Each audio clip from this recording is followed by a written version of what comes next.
Well, that's the thing. I think the media industry is crying out for new blood, right? Yeah. We're an industry that is massively under-resourced. Totally. So how can the industry really support you? Like, what can they do?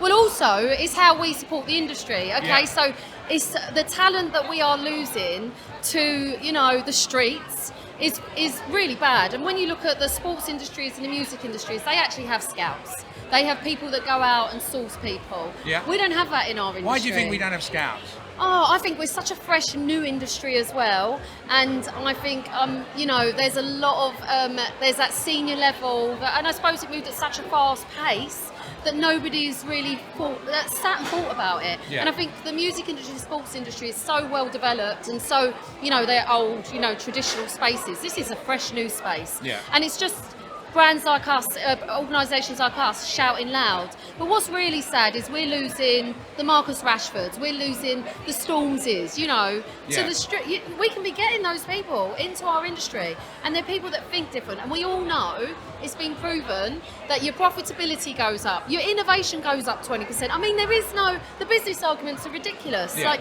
diversity is a must to make your 100%. organisation work, and just for people that think different. And it's really important that our industry starts stepping up, and let's stop talking, let's stop ticking boxes, Start doing. Let's start jumping, singing and dancing the talk. Less of the talking, more yeah, of the action. Yeah, That's what- exactly.